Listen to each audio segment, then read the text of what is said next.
주식 투자 심플하게 충분하게 스텝스. 스텝스 구독자 여러분 안녕하세요. 돈 되는 정보만을 꽉꽉 눌러서 알려주는 리서치 도날리의 최상욱입니다. 대한민국 주식시장은 사실 이 섹터 반도체로 돌아간다고 해도 과언이 아닌데요. 올해는 사실 상당히 좋지 못했거든요. 내년은 어떻게 될지 제대로 한번 짚어보겠습니다. 네, 오늘은 하나투자증권의 반도체 섹터를 담당하시는 김광진 애널리스트님을 모시고 한번 이 섹터를 들어볼 건데요. 올해 성과가 좋지 못했는데 내년에도 그럴지 굉장히 귀추가 주목되는 것 같습니다. 안녕하세요. 네, 안녕하세요. 네, 하나투자증권에서 반도체 담당하고 있는 김광진입니다. 처음 뵈어서 굉장히 반갑고요. 일단 올해 반도체 섹터를 리뷰를 해야지 내년도를 뭔가 프리뷰나 전망을 할 수 있을 것 같아서 제가 시작할 때 연초에 삼성전자 주가가 뭔가 7자로 시작했던 것 같은데 지금은 뭔가 6자로 끝나는 것 같은 분위기여서 주가 성과가 그렇게 좋지 못했는데 주가는 여러 가지를 담고 있어서 그래서 올해 삼성전자로 대표되는 반도체 섹터 간단하게 리뷰를 좀 해주신다면요? 뭐 많은 분들이 사실 삼성전자 주가로 인해서 고통을 받으셨을 것 같은데 뭐 연초 대비해서 보면 한 20% 정도는 하락을 한 것 같습니다. 네. 근데 뭐 올해를 좀 복기를 해보자면 사실 올해가 다 끝나진 않았지만 뭐 아시겠지만 20년도, 21년도 그러니까 이제 코로나 특수 효과가 좀 있었고요. 네. 그걸로 인해서 이제 메모리 업황이 좀 업사이클에 진입을 하면서 좀 실적도 좋았고 주가도 좋았던 측면이 있었는데 그게 이제 많은 분들이 아시겠지만 이제 경기 둔화 우려 같은 것들이 부각이 되고 그러면서 이제 메모리 업황이 안 좋아지기 시작을 했어요, 연초부터. 그래서 뭐 체감을 하실 수도 있겠지만 사실 PC나 스마트폰 같은 그런 수요들이 많이 둔화가 되기 시작을 하고 그리고 이제 서버까지도 이제 둔화가 되기 시작을 하면서 연초부터 해서 사실 메모리 업황이 다운 사이클로 진입을 했다라는 부분이 좀 주가에 가장 부정적으로 작용했던 것이 아닌가라고 생각을 하고 있습니다. 근데 특히나 뭐 삼성전자에서는 그 반도체 부문, 그러니까 DS 부문의 실적 그 기여도 자체가 굉장히 좀 높고 크리티컬하다 보니까 그런 부분에서 좀 안 좋은 영향들이 미쳐진다는 것 자체가 주가에는 부정적으로 작용할 수밖에 없지 않았나 그렇게 생각을 하고 있습니다. 하이닉스도 뭐 비슷한 상황이라고 보면 그럼요. 되는 거죠? 네, 하이닉스가 사실 뭐 메모리, 정확히 말해서는 메모리 사업부가 거의 대부분이기 때문에 그 영향도가 사실 삼성전자보다도 훨씬 더 컸다라고 봐야겠죠. 그러면은 지금 이제 시장에서는 소위 메모리도, 그러니까 반도체도, 그러니까 메모리 반도체도 수요하고 공급이랑 가격이 있잖아요. 그렇죠. 그리고 지금 이제 여러 가지 자료들을 보면은 결국에는 내년도에 가격이 언제 회복을 할 것인지 이런 거가 관건이고 그 가격 회복을 전망하는 근거로 수요하고 공급을 좀 이제 전망을 하는 것 같거든요. 그럼 지금 김광진 애널리스트님은 지금 수요 공급 쪽을 2023년에 어떤 식으로 전망을 하시는지 좀 궁금해요. 일단은 뭐 23년도 수요를 말씀드리기 전에 올해 수요에 대해서도 좀 먼저 언급을 드려야 될 것 같은데 사실 뭐 2019년부터 작년까지 그러니까 3년 동안에 이제 반도체 업종에 그 적용이 됐던 논리가 메모리 사이클 자체가 굉장히 짧아진다. 그리고 그 진폭 자체가 크지 않다. 그래서 이제 뭐 치킨 게임의 형태라든지 이런 형태들은 사실 더 이상은 나오지 않을 수 있다라는 논리들이 굉장히 강하게 작용을 했었습니다. 근데 올해 들어서 수요가 사실 이례적으로 좀 낮은 수요 증가율이 나왔어요. 보통은 통상적으로 한 연간 한 D램 기준으로 한 20% 정도는 나오는 게 정상적인데 지금 올해는 대략 한 출하 기준으로 봤을 때 한 1% 정도 굉장히 좀 급감을 했습니다. 그래서 그런 부분들이 사실 뭐 수요 단에서 좀 이례적으로 보는 상황이다 보니까 올해 사실 생산이 됐던 부분들이 대부분 다 내년 재고로 2월이 된다고 보시면 돼요. 그래서 내년에 사실 이제 D램 같은 경우는 마이그레이션 그 효율 자체가 좀 떨어지기 시작을 하면서 업체들이 신규로 생산을 하는 그 빅그로스 자체는 적을 수 있지만 올해에서 내년으로 넘어가는 재고가 워낙 많이 쌓여 있다 보니까 그런 부분들 때문에 내년도도 이제 공급 증가율로 봤을 때는 20%를 상회하지 않을까. 그래서 뭐 평년 대비해서 보면 그렇게 공급 증가율로 봤을 때 낮은 수준은 아니다. 그래서 어느 때보다도 좀 내년도에 수요가 회복되는 게 좀 되게 중요해졌다라고 보시면 될 것 같습니다. 그래서 올해 지금 1%였었는데 내년에는 뭐 최소한 10% 초중반 정도를 전망하고 있는데 그 정도만 나온다라고 하더라도 내년 한 하반기 정도부터 해서는 업황이 돌아서는 그런 그림을 기대해봐도 되지 않을까.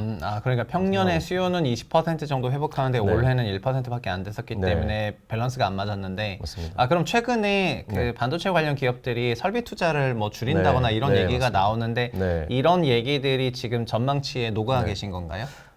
맞습니다. 그 설비 투자가 줄어든다라고 해도 사실 네. 기존에 이제 가동되고 있는 라인들이 있기 때문에 그 네. 라인들에서 나오는 물량은 사실 어떻게 막을 방법은 없어요. 그래서 네. 최소한 이제 신규 투자 정도는 줄여주면서 좀 내년도에 새롭게 나오는 빅그로스 자체는 좀 제한을 시키면 네. 공급단에서 좀 긍정적인 영향이 건 맞지만 일단 아까 말씀드렸던 재고 효과가 워낙 크게 작용을 하기 때문에 네. 뭐 그런 부분들을 좀 더 주목을 해서 봐야 되는 게 아닌가라고 생각을 하고 있습니다. 반도체도 재고가 좀 쌓인 부분이 적체가 된 것이 해소가 되는 게 보이기 시작하면 네. 그때부터 뭔가 긍정적인 업황을 얘기할 수가 있을 그렇죠. 것 같고 네. 근데 여기 말씀하신 거에 수요가 연간 20% 정도 꾸준히 나왔다고 네. 장기적으로 보면은 네. 그렇게 나왔다고 할 수가 있는데 그럼 내년도는 네. 20%로 회귀한다고 말할 수도 있지만 네. 올해처럼 또 1%면 어떡하냐 네. 뭐 이럴 네. 수가 있지 않습니까? 맞습니다. 그래서 네. 네. 내년도 수요를 조금 좋게 네. 보는 포인트라든가 네. 그 내년 수요 전망의 근거는 어떻게 될까요?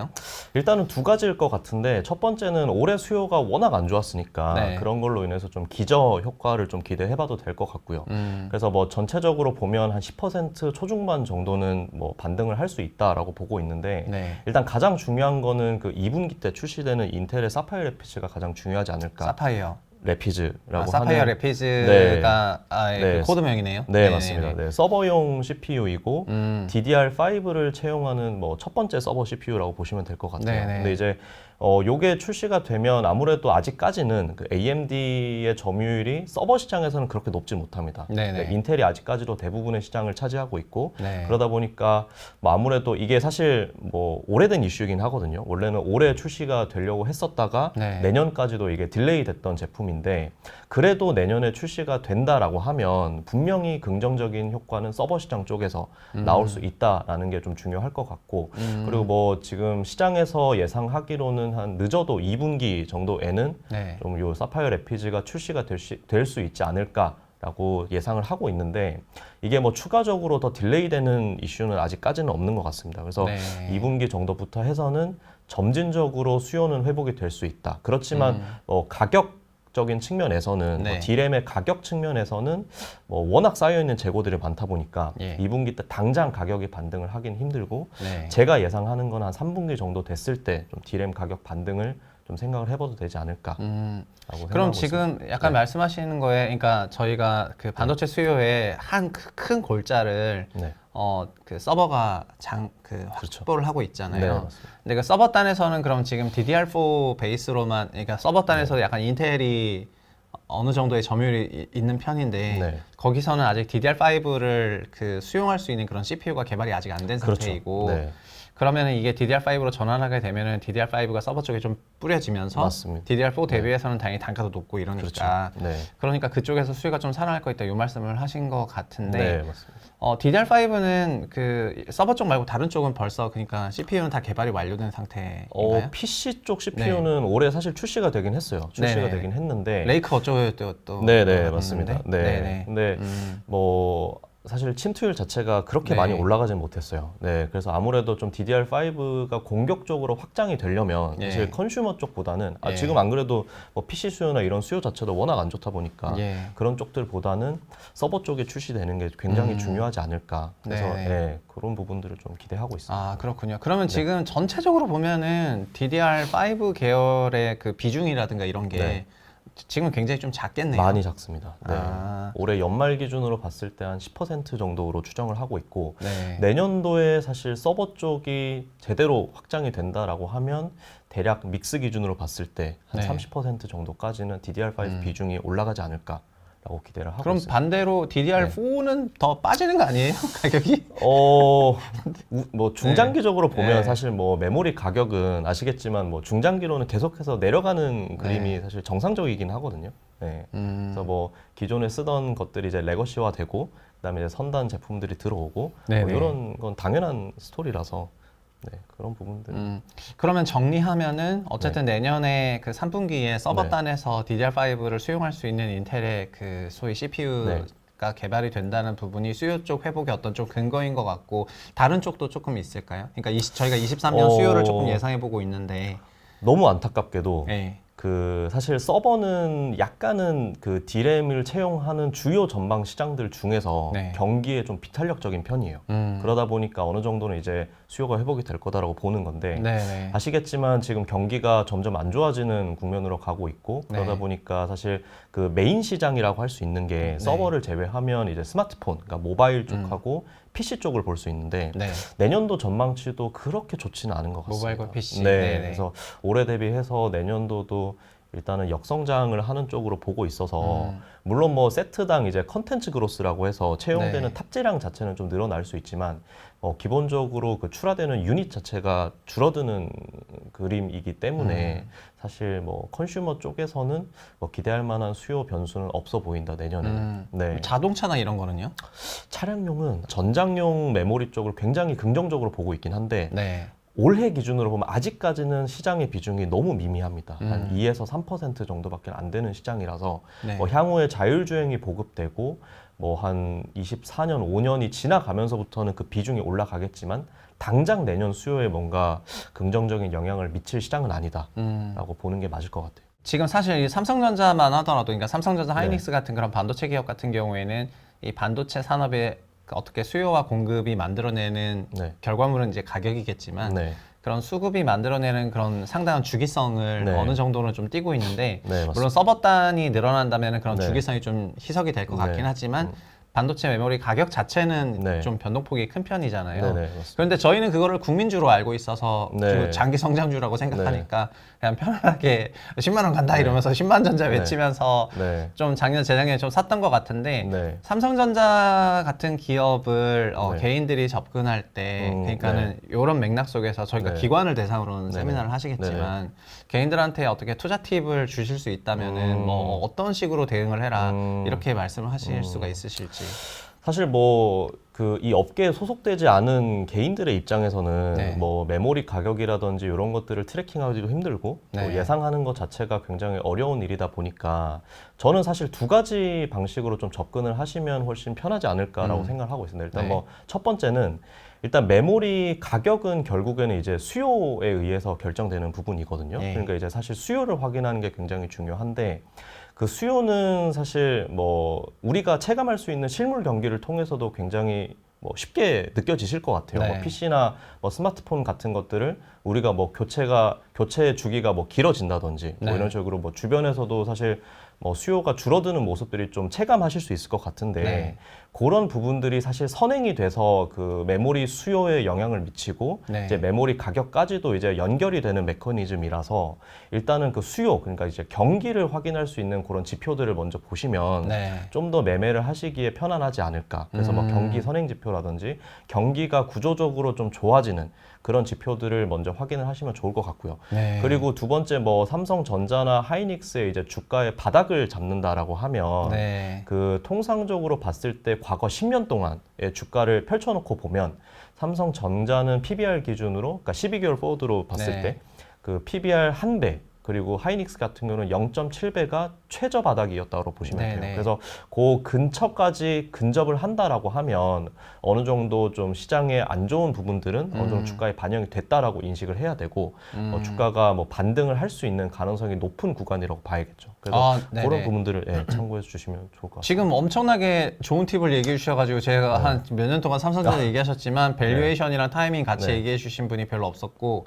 일단 밸류에이션은 PBR 1배 기준이랑 0.7배 얘기하셨는데 사실 코스피 밸류에이션이 거의 역사적 저점이 0.8배니까 네. 그게 아마 삼성 닉스가 네. 그 정도 밸류로 갔을 때인 것 같고 그러니까 평균 그 레벨 구간에서는 0.8. 네. 물렸다 하더라도 네. 과매도는 하지 말자 그쵸, 약간 이 그쵸. 말씀이신 네, 것 같고 다만 비중을 네. 늘리는 그런 소위 타이밍에 대해서는 네. 타이밍은 삼성전자도 사실은 네. 굉장히 소비재처럼 네네. 네, 경기를 따라가는 거다 보니까 경기 지표가 좋아질 때 그때가 그쵸. 좀 비중을 늘릴 네, 때가 맞습니다. 아닌가 이렇게 네, 말씀하신 것 같고 네. 사실 지난 2년 동안 삼성전자 같은 기업에 나타났던 변화 중에 하나가 저희가 메모리만 얘기했는데 네. 소위 TSMC와 네. 비견되는 그 파운드리 쪽에 네, 대해서도 맞습니다. 약간 얘기를 네. 했거든요. 네네. 이 삼전의 파운드리 부분을 좀 업데이트 해주실 수 있을까요? 뭐 시장에서도 많이들 아시겠지만 지금 최선단 공정으로는 이제 3나노 GAA 공정을 세계 최초로 삼성전자가 양산을 하고 있고 네. 물론 뭐 1세대 기술에서는 사실 고객사 확보가 잘 이루어지진 못했던 것 같아요. 근데 네.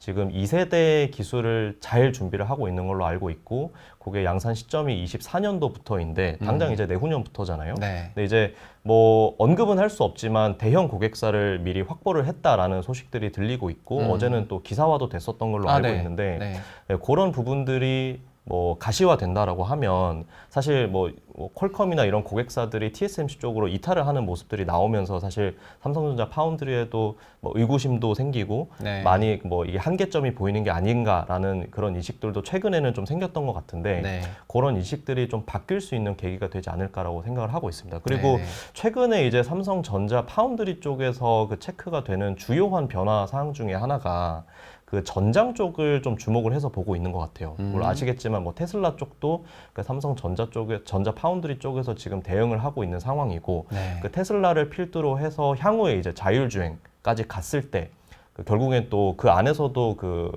비메모리 반도체가 굉장히 중요해지잖아요. 네. 그래서 그런 부분들에 좀 치중을 하는 모습들이 나오고 있어서 뭐 앞으로 뭐 밸류가 계속해서 올라가는 구간이 나오지 않을까라고 보고 있고 실제로 뭐 지금 뭐 실적도 굉장히 잘 나오고 있습니다. 계속해서 메모리는 이번 3분기 실적에서도 감익이 나왔는데 이제 파운드리 쪽에서는 이제 증익이 나왔어요. 그래서 그 4분기까지도 좀 증익을 하는 구간인 것 같아서 네. 그런 부분들까지도 좀 긍정적으로 봐주시면 좋지 않을까라고 생각을 하고 있습니다. 그러니까 뭐 3나노 그 GAA 공정 네. 같은 경우에는 지금은 삼성전자만 할 수 있는 공정인가요? 그렇죠. 아, 그렇군요. 그 핀팻부터 시작해서 네, 좀 더 맞습니다. 올라간 그렇죠. 공정이고 네. 그런 거죠. 네, 맞습니다. 어쨌든 3나노 단까지 가면은 그거 진짜 눈에 보이지도 않는 어쨌든 그런 것 때문에 네. 아까 그 네. 뭔가 다른 공정에서도 그런 얘기를 하신 것 같고 네. 그러니까 정리하면은 이제 애증의 삼성전자 이게 참 그 미워도 다시 한 번이라고 해야 될까요? 네. 근데 어쨌든 현재 주가 레벨에서 굳이 과매도 할 네. 필요는 없지만 맞습니다. 다만 지금부터 막 너무 적극적으로 사기보다는 확실히 삼성전자도 메모리 반도체 가격에 그게 좀 네. 키팩터인 경우가 많고 맞습니다. 메모리 반도체 가격은 네. 재고가 소진되는 게 나오고 네. 아마도 서버군으로 DDR5가 좀 네. 뭔가 팔린다는 얘기가 나오면서 좀 반등하면은 네. 그때 삼성전자 같은 기업들의 주가 성과가 좋으실 수도 있다. 맞습니다. 약간 이렇게 네. 이해를 할 수가 있을 것 같네요. 네. 그래서 뭐 2분기부터 이제 수요는 어느 정도는 살아나기 시작을 할 거니까 조금 더 빠르게 좀 접근을 하시는 게 좋을 것 같고 아, 뭐 네. 늦어도 이제 내년 1분기 정도부터 해서는 좀 네. 반도체 업종에 대해서 긍정적으로 보시면서 분할 매수해서 하시는 게 더 좋지 않을까라고 네. 생각을 하고 있습니다. 근데 여기서 그 개인들이 그러니까 좀 네. 어려운 게 있는 것 같아요. 네. 그러니까 데이터를 자주 보시는 아, 분들은 네네. 메모리 반도체 가격을 주간 단위로 체크하거나 이렇게 네네. 하면서 네. 돌아서고 있다, 살아나고 있다 알 수 있는데 저희는 네네. 좀 그런 게 어렵긴 하니까 네. 그런 부분에서 대응이 좀 어려운 것 같고 좀 부지런하신 분들은 메모리 반도체 가격을 좀 트래킹 하시는 게 좋고 네. 부지런하지 않더라도 뭔가 그 수요가 좀 살아나는 것 같은 그런 시그널을 찾으려고 노력을 해야 된다는 네, 거네요. 맞습니다. 네. 그냥 무지성으로 국민주라고 해서 그렇죠. 막 네. 10만 전자 간다 이러면서 네. 사기보다는 네, 맞습니다. 이 기업 역시 상당한 그런 네. 변주를 보이는 기업이기 네. 때문에 그런 부분이 중요해질 것 같고 네. 그리고 과거 애플의 사례를 보더라도 애플이 신제품 출시할 때마다 제품 매출이 주기성을 띠는 부분으로 인해서 밸류에이션이 좀 압축됐던 때가 있었는데 네.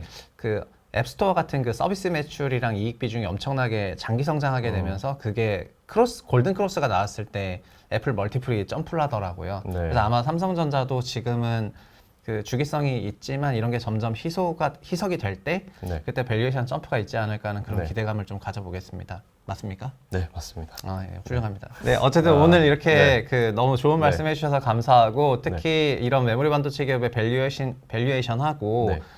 타이밍에 대한 어떤 팁까지 주신 부분이 진짜 저는 너무 실질적으로 도움이 됐다고 생각을 합니다. 오늘 감사합니다. 좋은 말씀 해주신 분은 하나투자증권의 김광진 애널리스트님이시고요.